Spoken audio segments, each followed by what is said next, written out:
તો ભાઈ બંધ અમે આવી ગઈ છે ટપકેશ્વર મહાદેવ ને વાત કઈ કેવી છે કે લો ગીરમાં ગાડી ચડે ને અમે ચડી ગયા છીએ ઢાળ ને મિત્રો બ્રેક મારીને આપણે પગથિયા નીચે ઉતરી ગયા છે. તમે વિચારતા છો કે આવી રીતે કેમ જાય છે? તો મિત્રો ટપકેશ્વર મહાદેવ મંદિર એક ડુંગર નીચે આવી ગયેલું છે. તમે જેમ જેમ આગળ જતા જેમ જગ્યા સાંકડી સાંકડી થતી જાય છે ને આપણે નીચે બેસીને ચાલીને જવાનું રહેશે. મિત્રો તમે લાઈટ ટપકેશ્વર મહાદેવના દર્શન કરી શકો છો. મિત્રો બધા નીચે બેઠા ને આપણે ઉપર બેઠા કારણ કે ઘરોળી કે હકણી થોડી રહી ને આ ભાઈબંધ જ આપણે જંગલમાં લઈને આવ્યા. હવે એમ કે છે કે બીજે ક્યાંક ગયા તો સારું હતું. મિત્રો આપણે પણ થોડો વિડીયો ઉતારી લઈએ એટલે બધાને લાગીને ફરવા ગયો છે. મિત્રો લોકેશન ભાળ્યું નથી કે ફોટા પાડવાનું ચાલુ નથી થઈ ગયું. મિત્રો આપણે હવે છડો પહેરી લીધો કારણ કે આપણે હવે નદીમાં નાવા જવાનું છે. ભાઈબંધ તમે તો આવી કે ડેમ નહીં જોઈ કારણ કે મેં પેલી વાર જ જોઈ છે.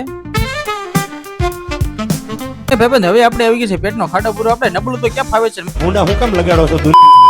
મિત્રો બિસ્લેરી પાણી સિવાય આપણે પાણી ક્યાં પીશે? મિત્રો આપણે જે ફરવા આવ્યા હતા એના ભાઈના હવાના ઘર છે કોથળીમાં. મિત્રો બીજું કઈ નથી. આપણે જે નાયથી ભીના કપડા છે ઘરે જઈને આપણે થોડોક માર ખાઈ લઈશું. બીજા દિવસે ગયા ઓફિસે તો ગયા આપણે વિડીયો ઉતારવાનું બોલાય કે મિત્રો આ ભાઈને કોઈ રજા નથી આવતી જેમ મારે નથી આવતી. મિત્રો આપણે ફોનમાં બેસી ગયા છે.